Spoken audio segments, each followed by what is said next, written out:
Terima kasih saudara, Anda masih bersama Liputan 6 Daerah Jawa Timur. Saudara, polisi menggelar olah tempat kejadian perkara kecelakaan maut yang merenggut nyawa 4 orang di Kabupaten Malang. Polisi menyimpulkan kendaraan melaju kencang di jalan menurun dan pengemudi tidak sempat melakukan pengereman.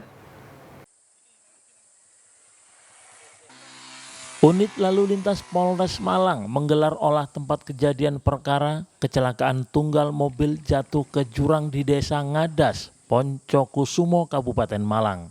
Dari hasil olah TKP disimpulkan kecelakaan maut mobil Pajero hitam B1683TJG akibat gagal mengerem saat kendaraan yang melaju di jalan menurun dengan kecepatan tinggi.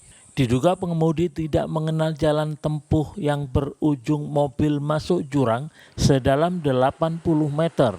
Polisi mendapati posisi porsneleng mobil korban saat dievakuasi menunjukkan transmisi otomatis berada di D3 atau transmisi melaju.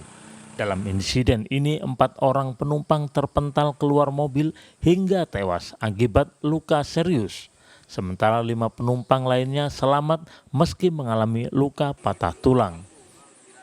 Fortuner ini mengarah dari arah timur ke arah barat. Sesampainya di tempat kejadian perkara terjadi benturan sisi kiri mobil tersebut dengan bukit, kemudian membentur ke kiri, akhirnya oleng ke kanan, bannya selip, kemudian menabrak pembatas jalan buatan. Dari hasil olah TKP ini, dari jejas pengereman dari arah timur ke arah barat, yang mana kondisi jalan menurun tajam, itu tidak terdapat jejas pengereman. Namun pada saat mendekati titik tabrak, ini terdapat jejas ban selip. Artinya mengindikasikan ini bisa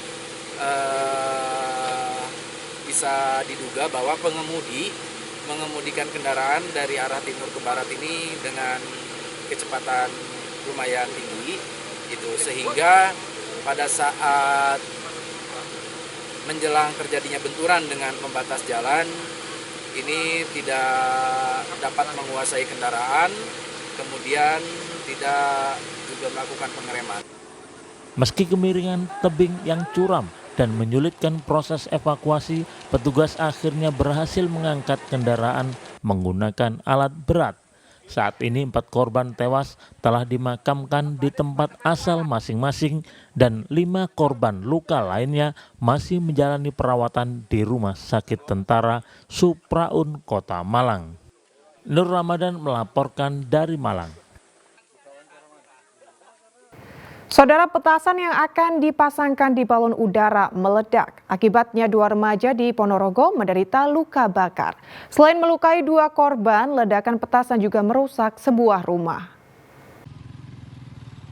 2 remaja yakni Pesona Arya Ramadhani, 15 tahun, dirawat di IGD RSUD Dr. Harjono Ponorogo akibat terluka bakar 12%.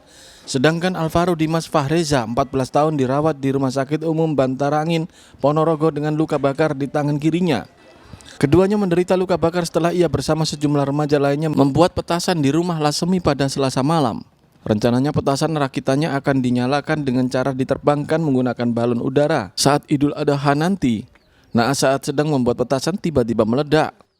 Tanya itu apa itu bahan mercon itu obat. Itu ditoplek gitu sambil pegang rokok.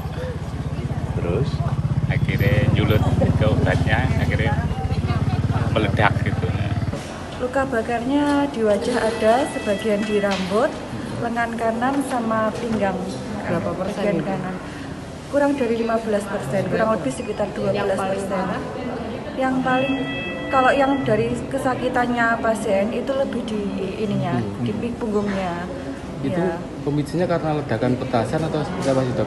Itu pasiennya itu kan beliaunya itu ngeracik dengan teman-temannya.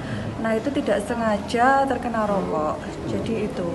Mendapat laporan, polisi dari sektor Jambon, Ponorogo mendatangi lokasi kejadian rumah Lasemi, 55 tahun, di Desa Blembem, Kecamatan Jambon, Ponorogo. Selain memintai keterangan, polisi juga mengumpulkan barang bukti serta menyita sebuah balon udara ukuran besar yang belum sempat diterbangkan.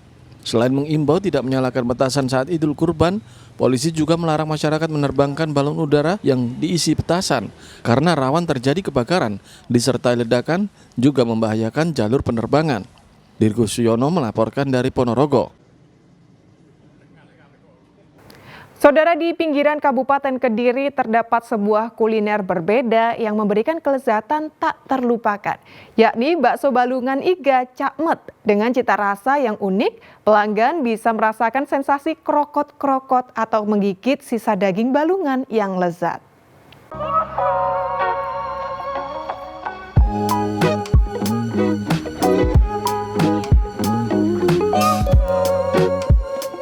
Bakso balungan cakmet ini terletak di pinggiran Kabupaten Kediri, tepatnya di Desa Pelem, Kecamatan Pare. Bakso ini menawarkan sensasi yang unik. Pada tiap porsinya terdapat balungan atau tulang sapi berukuran besar, serta sisa daging yang kenyal. Cara menikmati baksonya juga unik. Tak seperti pada umumnya, bakso balungan ini harus dinikmati dengan cara krokot-krokot dalam bahasa Jawa, yaitu sensasi menggigit dan menikmati sisa daging yang melekat pada tulang balungan.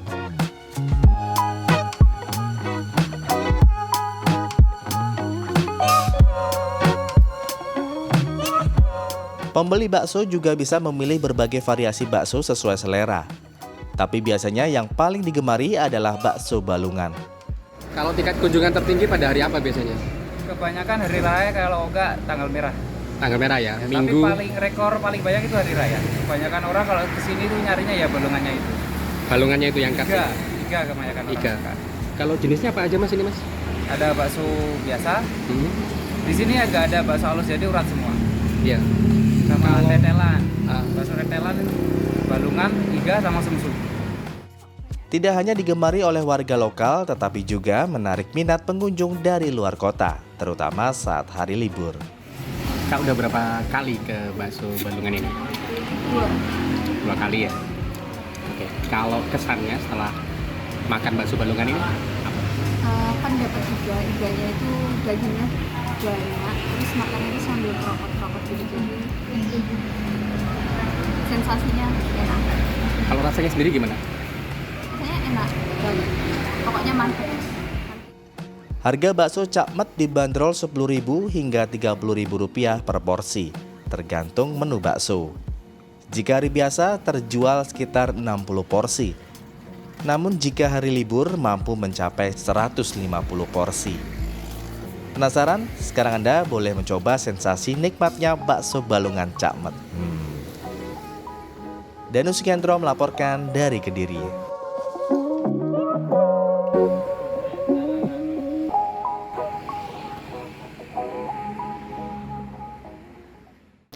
Saudara, atraksi Flypass dan Boomburst pesawat Bonanza menjadi tontonan menegangkan dalam kemeriahan Hari Pendidikan ke-78 TNI Angkatan Laut di Lapangan Laut Maluku, Bumi Moro, Surabaya. Selain atraksi pesawat terbang, ditampilkan pula atraksi menarik dari para taruna AAL. Beginilah ketegangan saat atraksi Flypass dan Boomburst pesawat Bonanza diperagakan oleh Taruna Akademi Angkatan Laut AAL memperingati Hardikal ke-78 tahun 2024 di Lapangan Laut Maluku Kodik Latal Bumi Moro, Surabaya. Acara makin meriah dengan berbagai atraksi kolonel senapan, jala raga kalesterik, serta genderang suling. Upacara puncak peringatan Hardikal dipimpin Wakil Kepala Staf TNI Angkatan Laut Laksamana Madya TNI Erwin S. Alde Dharma berlangsung khidmat. Dalam sambutannya, orang nomor 2 di tubuh TNI AL ini menegaskan Kodik Latal mencetak prajurit TNI AL yang berkarakter, profesional, dan modern untuk mewujudkan TNI AL yang handal dan disegani. Ulang tahun ke-78 Hari Pendidikan Angkatan Laut ini menjadi momentum untuk mengingatkan pada kita semua, khususnya jajaran TNI Angkatan Laut, untuk bisa lebih mencetak sumber daya manusia, pengawal organisasi dan pengawal alutsista di jajaran TNI Angkatan Laut yang lebih profesional, disesuaikan dengan perkembangan lingkungan strategis dan juga tuntutan teknologi yang berkembang sangat pesat belakangan ini. Sebelumnya peringatan Hardikal telah diawali berbagai kegiatan seperti lomba karya tulis, panahan, dan long march menempuh jarak 78 km. Selamat Riyadi melaporkan dari Surabaya. Ya, saudara, informasi tadi sekaligus menjadi akhir perjumpaan kita dalam liputan 6 daerah Jawa Timur kali ini. Atas nama seluruh kru yang bertugas, saya Madari Sasmita mengucapkan terima kasih atas perhatian Anda. Selamat beraktivitas dan salam SCTV.